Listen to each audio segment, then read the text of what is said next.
Hurricanes are seasonal, and for everything that is seasonal, there's something to look forward to and something to prepare for. Helene just so happened to be the thing we're looking forward to and the very thing we are preparing for at this very moment.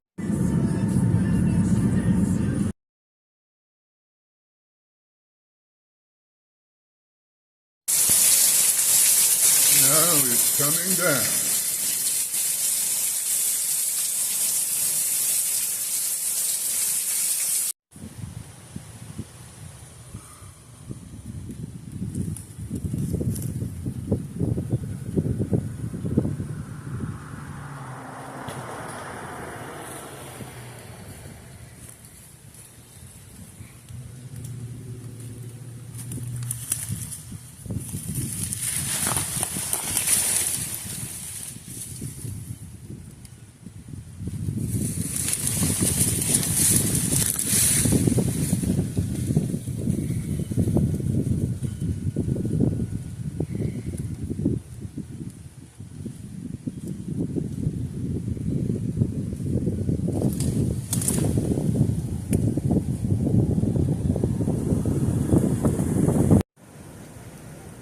Yeah, you can definitely see how much the water has receded so far this morning. But again, this is the first time we are seeing the sun come up, and we are really getting an idea of how much devastation has taken place here in Crystal River all morning long, Frank. From 2 a.m. till 7 a.m., we saw water rescues every couple of minutes. Airboats coming down Fish Street. Again, this is the main corridor. This is a road that literally turned into a lake. It was airboat after airboat, water rescue after water rescue of children, adults, pets coming off of these boats. We talked to numerous people coming off.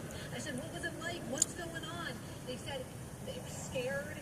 They just within minutes saw feet of water come through their homes, and they knew that they had to get out, and that's why they called 911. They said for Idalia 1 year ago, this time last year, they had 2 to 3 feet of water in their homes. Now they said it was 5, 6 feet of water, and they said it was scary. It was dark outside. They have children. It was dark.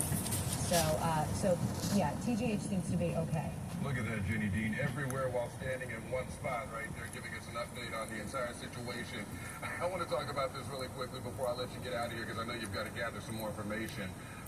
That said, right, so you've lived here, right, for years. This is home for you. The sunlight. A lot of nerves just unsettled overnight, not knowing the extent of the damage there, Sarah. So now that we can actually see it, this is the other side of that situation. Yeah, well, every time after a storm happens, you always see the calm after the storm. There's a calm before the storm and a calm after the storm. During the storm, obviously, it's so crazy, but when you see the sunlight, you realize, hey, the storm has moved on. Now, for many people, it's not so calm anymore because they're seeing the aftermath, they're seeing the damage. Some people stuck in their homes, as Jenny telling us, and still in the dark. So they're now worried about many things that they have to do as the sun has come up now. Yeah, I want to talk about another area that was hit very hard, still trying to. A sobering thought to remember is that while hurricanes are likely to hit Florida first along their northern paths from the Atlantic and the Caribbean, we have learned over the years that storms can be calamitous for other states above the Mason-Dixon line as well. Do remember Sandy in 2012, how the hurricane left Florida and went to New York in Brooklyn as a tropical storm and did great damage there. Remember to subscribe, like, and share.